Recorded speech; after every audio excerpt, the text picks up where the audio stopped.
Hey, welcome back, Indiana Sports Beat Radio on this Wednesday. I appreciate you being with us. January 17th, Dylan Sinn from the Fort Wayne Journal-Gazette joins us. Dylan was at the ball game last night as well.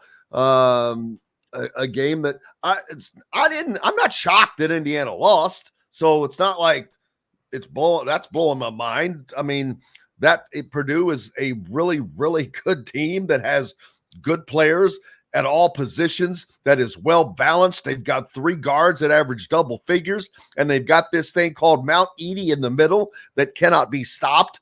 So it's not like they lost to Furman or something. They didn't. They lost to a really good team, a top 5 team. Purdue is a top 5 team. They're probably not the best team in the country, but yet I don't know who is the top team in the country, to be honest with you. I don't think that there is a number 1 team in the country. Maybe UConn is. I don't know. But Purdue is definitely a top 5 team. Indiana is not in that caliber. We've seen them lose twice now to teams like that in Assembly Hall. They gave Kansas a good run for their money, although Purdue ran them off the boards, Dylan, and beating them as bad. That's the worst loss at Assembly Hall to Purdue since 1934. That's a problem. That should give you pause. That because this team has an NBA in Kel'el Ware. He's going to be gone to the NBA next year. They have enough players that are good enough that should have been competitive, and they weren't. They were not competitive. I blame not having quite enough talent, but I blame it on the coaching staff immensely, and it falls at Woody's feet, in my opinion. Sure. I mean, I understand that. I do. Khalil Ware, I think, kind of probably cost himself some money last night. So yeah, he's going to be gone to the NBA. I don't know how high, because he got pushed around by Zach Edey. We went into that game thinking that he would have a chance because he has the length and the athleticism to defend Edey. But the problem is he doesn't have the lower body strength to bang with him. And so I think the Indiana gave him a shot at the beginning of the game to guard Edey one-on-one. And I think they realized that was really their only chance to win that game was if Ware could kind of at least hold him in check one-on-one, and he couldn't do it. And he got that block early, and I was like, oh, okay, maybe he has something for him. And no, he doesn't really, because Edey was able to just kind of bully him in the paint. He was able to kind of go and not shoot over the top of him, but push him into the near the rim and get around him, because he's stronger in the lower body. And so I think that's something that Khalil Ware is still going to have an NBA career, and a long one probably, because he's going to get into an NBA weight room, and they're going to help him with that. That's something that you could fix, right? Because you can't teach the athleticism and size that he has, but you can fix the lower body strength. But no, I mean, Zach Edey outplayed him last night. I think it was probably a mistake for them they probably should have coached him, hey, we're going to need you on the court, go out there and let him score on some of those early buckets. Don't if he's beating you, don't foul him to stop him. Just let him score, basically. And that's that. They probably should have done that. And it was those 2 early fouls. It was like, you can't pick up 2 on back-to-back possessions. You just can't. And McKenzie and Mbako the same. Mbako's were unlucky. Both of them. The charge could have gone either way. And then the other one, he was just kind of standing there. And it's a foul, but it's unlucky. And I don't blame the officials for anything. No. It's either one of those are 50-50, and they just happen to go against IU. But you have to look, and if you watch the game, which you did, it did seem like there was a little disparity. And if you look at the free throw, and if you look at the statistics, for God's sakes, Purdue shoots 27 free throws and Indiana 9. Yeah. That's a gigantic disparity, man. It's the Edey disparity, right? They could have shot more. Edey was getting hacked in there. IU kind of got away with some stuff because I think the officials are the thing with officials is that they notice the free throw disparity and they don't like it. They don't want it to happen. So there were some times where they just kind of let stuff go, where Edey was getting hacked and they were letting IU get away with it. Now there were times where Edey was being physical too, but that's the Edie effect. He's so big. And like, I mean, IU had Peyton Sparks in there, and Peyton Sparks just had nothing for him. It was kind of sad watching Peyton Sparks try to guard Zach Edey. And I know they were chipping and they were throwing like a second defender at it every once in a while, but boy, that was a rough watch. I mean, Zach Edey did the same thing against Penn State on Saturday. I watched that game up in Mackey Arena where Penn State threw some poor 6'7" kid at him. Leo O'Boyle, I think was this guy's name. 6'7", 225. Zach Edey is 7'4", 300. And this guy's trying to guard Zach Edey one-on-one. And it's like, all right, what are we doing here? So, yeah, you can't, like, the only type of player who has a chance of guarding Zach Edey one-on-one is someone who is really big and really thick in the lower body. Even someone like Khalil Ware, even someone like Cliff Amorie from Rutgers, they can't do it. They just can't. They are not big and strong enough. So the game ultimately was decided at the free throw line. All things else being equal, the shooting percentages difference by 5%. Indiana only shoot 2 shots less than Purdue, but they hit one more 3-pointer than Purdue. But 22 3 free throws versus 4 for Indiana. That beautiful 44% free throw shooting of Indiana's. Yeah. But there's your difference right there. That's an 18-point differential. Yeah, and Purdue is among the best. Purdue for 2 years now has been either the best or among the best in the country in free throw disparity. That's what they do. That's how they win basketball games. And it's a really Who does that remind you of? The Shaq Kobe Lakers. No, you're not old enough to remember, but that's what Indiana used to make their money off of under Bob Knight throughout the Bob Knight years. Nobody got to the free throw line more than Indiana. No one made more free throws than Indiana. They were always making more free throws than their opponents took, and it was by design. Because they were feeding the ball inside, or what? How are they getting that done? Purdue gets it done because they have the biggest, strongest guy out there. It was the motion offense because it caused so much difficulty in defending. But it's Indiana right now has the 122nd ranked offensive attack. That's not good. That is not good. That's not winning basketball. And there just does not seem to be a scheme. And along with that, you do not have, and I'll say this till I said it earlier, you have to have the right people in the right position for everything in life. I don't care if you're opening up a restaurant or a basketball team. And that means you have to have the right people on the court, the right people on the sideline. And I phrase this back to look at Alabama football. 6, no less than 6 IU football staffers from 2019 are on Alabama's football staff now, but they are in different positions. Right people in the right position makes the difference. And Indiana basketball, in my opinion, does not have that on or off the court. No, I totally understand that. They don't have the guard play. Like that's the difference. Is that even if they were able to play Edey to a draw in the paint, they don't have the guards to get it done. And the problem is that basically what happened this year is that Mike Woodson thought he was going to get the 2022 version of Xavier Johnson, and he's not. They don't have it in there.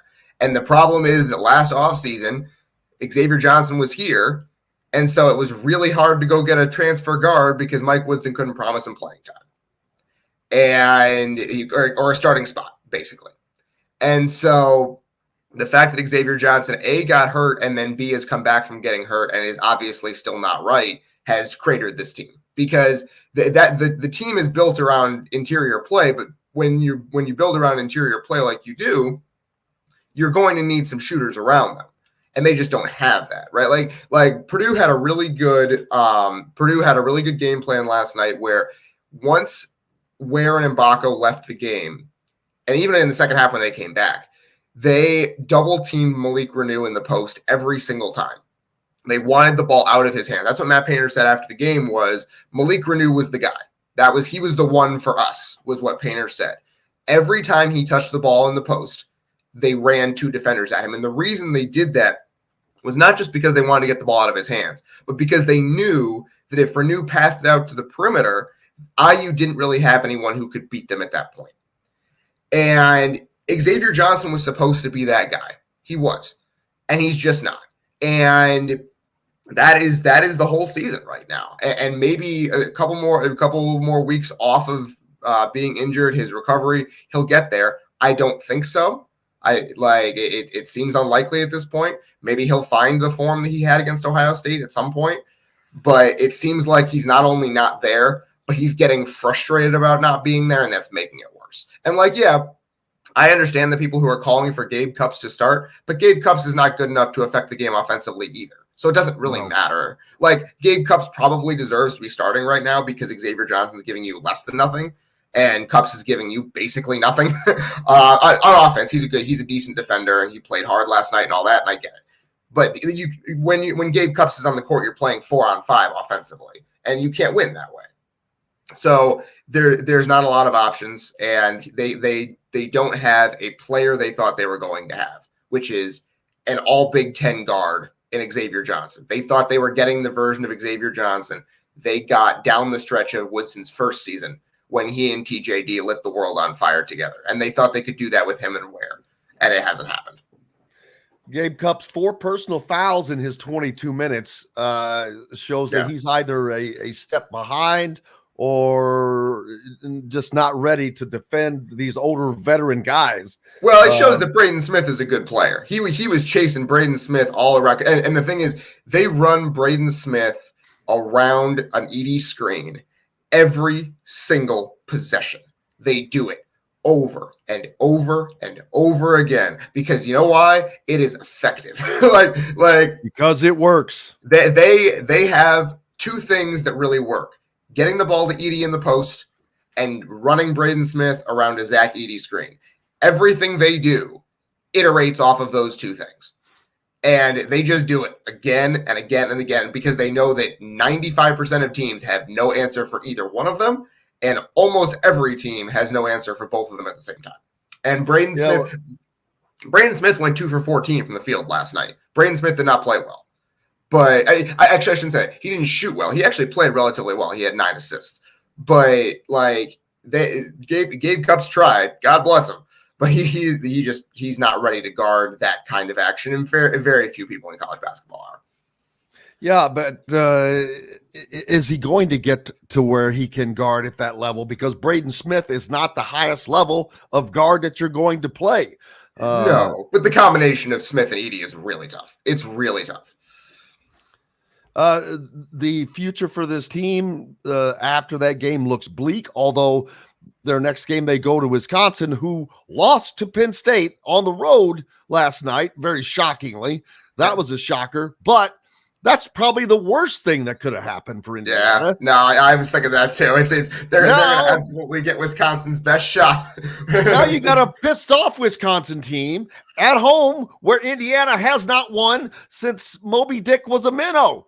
Nothing is going well for this team. And then after that, they have to go to Illinois. Now, although Illinois just lost at home too, which is probably the worst thing that could happen there.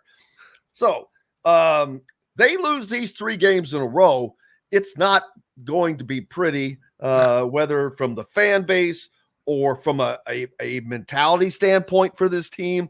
I don't know. I'll be honest with you. I don't know that Mike Woodson has shown anything close to being able to get his team out of funks or whatever.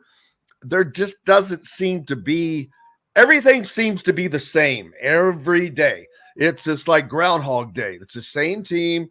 There's no changes. Yes, Xavier Johnson's not starting now, but that's because of an extreme circumstance that it's taken to get to that point. Other than that, we're seeing the same thing time and time again, which is not good because there's not growth. There's not anything that's what I call upward trending. Yeah. I guess if you want to look for a silver lining here, I do think that, or kind of a positive spin on it, because I guess that's my role on this show now. I don't know how that became my role. I would like to wallow in the mud with you guys, but I guess I have to. I guess it's my job now to say something. It's positive. not fun. It's not fun. I know. So I went into this 3-game stretch thinking IU needed to win one of them, right? They have 2 more chances. I don't think it's impossible if they win one of these next 2 games. I don't know how likely it is. I don't think it's impossible. I don't think that either Wisconsin or Illinois is so unstoppable that I can't see it.